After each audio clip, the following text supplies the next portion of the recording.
Millions of French citizens have taken to the streets over President Emmanuel Macron's proposal to increase the retirement age for most workers from 62 to 64. John, they did not hesitate, millions. And you have 8 major unions jumping into the fray, from teachers, transportation workers. They are not playing in France. What is happening over there? And can we get some of that magic over here? Well, that is the great question and the great hope. Look, what the French are saying is something that's really important. You ought to be able to retire at an age where you can still live your life, right? Yes. Retirement shouldn't be pushed to the point where you have very little opportunity to do things. And in France, they have a retirement age of 62. That's reasonable, especially for people who work physical labor, right? Who have tough, challenging lives. 62 is a fair point at which to retire. And the neoliberal global push for people to work harder for less has come to France. And the French are saying no. Now, what we ought to take away from that is that we still have to construct many of the elements of the safety net that France already has. And so I hear people in America sometimes saying, wow, they can retire at 62. What are they complaining about? Even if it goes to 64, they're still better off than we are. That's not the right attitude.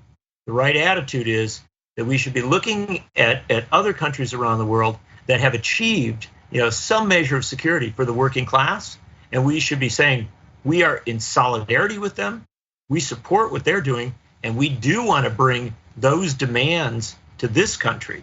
And I will tell you, Nina, I know exactly where we will see a similar level of protest, and that is if the Republicans go for Social Security, Medicare, and Medicaid.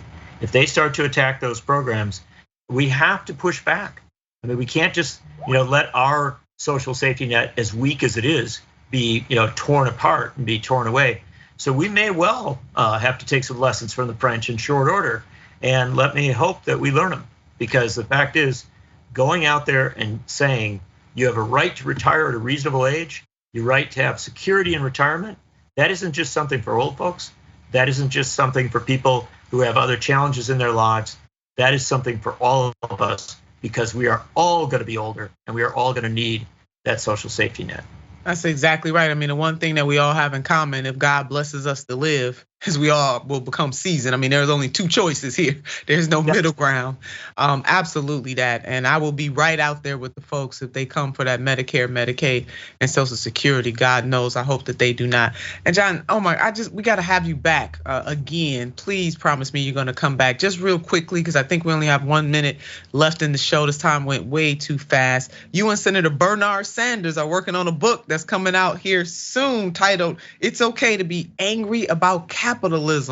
In about 15 seconds, break it down for us.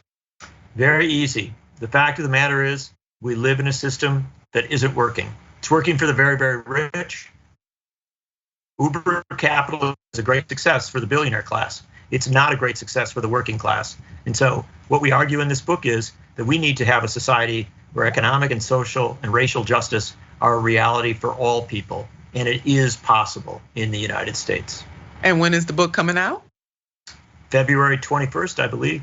February 21st. It's okay to be angry about capitalism. I cannot wait to read that. We're going to have you back on to discuss that book. Ladies and gentlemen, family and friends, the one and only John Nichols. I adore you, John. Keep doing the great work that you are doing. Yes, we do need a moral political economy. That's what we need, and we can have that. Thanks for having me on. It's such an honor to be with you, Nita.